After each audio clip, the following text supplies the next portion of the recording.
السلام علیکم ورحمۃ اللہ وبرکاتہ۔ ناظرین، آپ دیکھ رہے ہیں ہمارا آفیشیل یوٹیوب چینل نایاب متی۔ آج آپ لوگوں کے سامنے بہت قیمتی نایاب باتیں لے کر حاضر ہوا ہوں۔ جب ہم اللہ کے راستے میں نکل کر اور کہیں بھی جب بھی ہم بات کرتے ہیں تو آخر میں 5 کام کی ترغیب دیتے ہیں، تو یہ وہ باتیں ہیں جو نئے ساتھیوں کو بہت سیکھنے کے لیے بہت آسان ہیں۔ کچھ باتیں ہیں، آپ حضرات بغور سماعت فرمائے۔ بسم اللہ الرحمن الرحیم۔ 5 کام کی ترتیب۔ میرے محترم دوستوں اور بزرگوں، اللہ تعالیٰ نے ہمیں مسلمانوں کے گھروں میں پیدا کیا اور پیدا ہونے سے لے کر آج تک ہمیں کتنی نعمتیں عطا فرمائی۔ اگر ہم ان کو شمار کرنا چاہیں تو کبھی بھی نہیں شمار کر سکتے۔ اتنی ساری نعمتیں عطا فرمانے پر اللہ تعالیٰ نے ہم سے کوئی معاوضہ طلب نہیں کیا۔ ہمیں ذرا غور کریں کہ اللہ تعالیٰ نے ہمیں تندرستی عطا فرما کر بیماریوں سے حفاظت فرمائی۔ اگر اللہ تعالیٰ تھوڑی سی بیماری دے تو اس بیماری کو دور کرنے کے لیے اور تندرستی واپس لانے کے لیے ڈاکٹر ہم سے ہزاروں روپے لے لیتے ہیں، لیکن اللہ تعالیٰ نے ہم سے آج تک 1 پیسہ بھی نہیں مانگا۔ اگر کسی کا پیشاب بند ہو جائے تو اس کو جاری کرنے کے لیے آدمی کتنے روپے خرچ کرتا ہے۔ اگر کسی کو سانس لینے میں تکلیف ہو رہی ہو تو اس کو ICU میں رکھا جاتا ہے اور لاکھوں روپے خرچ ہو جاتے ہیں، لیکن اللہ تعالیٰ نے عافیت کے ساتھ ہمارے سانس اور پیشاب کو جاری رکھا، اور اس پر اس نے ہم سے کوئی معاوضہ نہیں طلب کیا۔ اللہ تعالیٰ تو صرف یہ چاہتا ہے کہ میرا بندہ میری دی ہوئی نعمتوں کا صحیح استعمال کریں اور میری اطاعت و فرما برداری میں لگا رہے، لیکن جب ہم اللہ کی نعمتوں کا غلط استعمال کرتے ہیں تو اللہ تعالیٰ ہم کو پریشانیوں میں مبتلا کرتے ہیں، تاکہ یہ بندہ اللہ کی طرف واپس آ جائیں اور اللہ کے سامنے روئیں، اس لیے کہ اللہ تعالیٰ کو رونا بہت پسند ہے۔ جب تک بندہ روتا ہے تو اللہ تعالیٰ خود اس کی ضروریات کو پورا فرماتے ہیں۔ چھوٹا سا بچہ ہوتا ہے، اسے بولنا بھی نہیں آتا، اپنی ضرورت کا اظہار بھی نہیں کر سکتا، اللہ تعالیٰ نے اس کو رونا سکھا دیا کہ جب بھی کوئی ضرورت ہو رونا شروع کر دیتا ہے۔ اب جب اسے بھوک لگتی ہے تو وہ رونے لگتا ہے، پیشاب پخانہ کر دیتا ہے تو بھی رونے لگتا ہے۔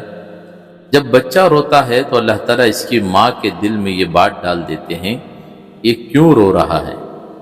اس کی ماں کو کوئی سمجھانے کے لیے نہیں، اور جب بچہ رونا چھوڑ دیتا ہے تو اللہ تعالیٰ اس کا کام اس کے حوالے کر دیتے ہیں کہ جا اپنا کام اب تو خود کر لے، اس لیے کہ تو نے رونا چھوڑ دیا۔ اب پیشاب بھی کرتا ہے تو اس کو مارا جاتا ہے۔ پہلے پیشاب کرتا تھا تو سینے سے لگا لیا جاتا تھا۔ سخت ٹھنڈی کی راتوں میں ماں اس کو اپنی جگہ سلاتی اور وہ خود اس کی گیلی جگہ پر سو جاتی۔ میرے دوستو، اللہ تعالیٰ تو یہ چاہتے ہیں کہ میرا بندہ میرے سامنے آ کر روئیں اور میری دی ہوئی جان و مال کی نعمت کا غلط استعمال نہ کریں۔ جان و مال کو صحیح استعمال کرنے کے لیے دور رسالت کو دکھانا ہوگا کہ نبی صلی اللہ علیہ وسلم نے اپنے اور صحابہ کرام رضوان اللہ تعالی علیہم اجمعین کا جان و مال دین کے پھیلانے میں اور کلمے کو بلند کرنے میں لگایا۔ اگر وہاں سے بچا تو مخلوق پر لگایا، اگر وہاں سے بھی بچا تو کم از کم اپنی ضروریات میں لگایا۔ اس لیے ہم اپنی جان و مال کے استعمال کی ترتیب بنائیں۔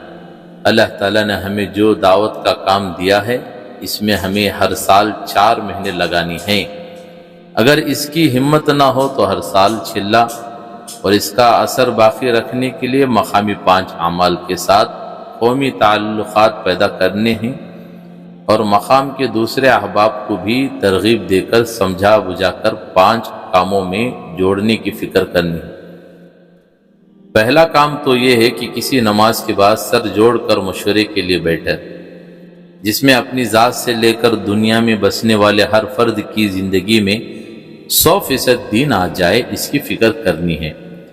دوسرا کام یہ کہ مسجد کی اور گھر کی تعلیم کا خوب اہتمام کرنا ہے، اس لیے کہ جب ہمارے گھروں میں تعلیم ہوگی تو ہمارے گھروں کی مسورات کی زندگی میں دین آئے گا، اور جب ان کی زندگیوں میں دین آئے گا تو ہمارے لیے دین کا کام کرنا اور اللہ کے راستے میں جانا آسان ہو جائے گا، اس لیے ان کا ذہن بنانا بہت ضروری ہے۔ تیسرا کام یہ ہے کہ اللہ کے گھر کو آباد کرنے کے لیے روزانہ 2.5 گھنٹہ لگانے میں، اگر ہم 2.5 گھنٹہ نہیں دے سکتے تو ہم سے جتنا ہو سکے اتنا وقت ضرور دیں اور آہستہ آہستہ سے بڑھانے کی فکر کریں۔ چوتھا کام اپنی مسجد کی گشت کی فکر کرنی ہے کہ کسی طرح ہماری بستی کے لوگ پابندی کے ساتھ گشت میں جڑنے والے بن جائیں، اور جب ہماری مسجد کا گشت پابندی سے ہونے لگے تو پڑوسی کی مسجد کی فکر کرنی ہے کہ وہاں بھی 5 اعمال زندہ ہو جائیں۔ اس کے لیے اگر وہاں 5 اعمال کی پابندی نہ ہو تو بنیاد ڈالنے کے لیے فکر کریں، اگر بنیاد ہیں تو اس کو مضبوط بنانے کی فکر کریں۔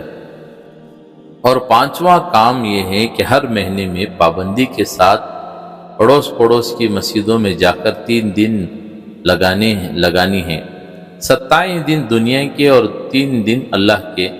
27 دن خوب پیٹ بھر کر حلال طریقے سے دنیا کمائیں اور 3 دن اللہ کے راستے میں جا کر اللہ سے آخرت کا سوال کریں۔ اس کے لیے ہفتے مطمئن کر دیں تو آسانی رہے گی۔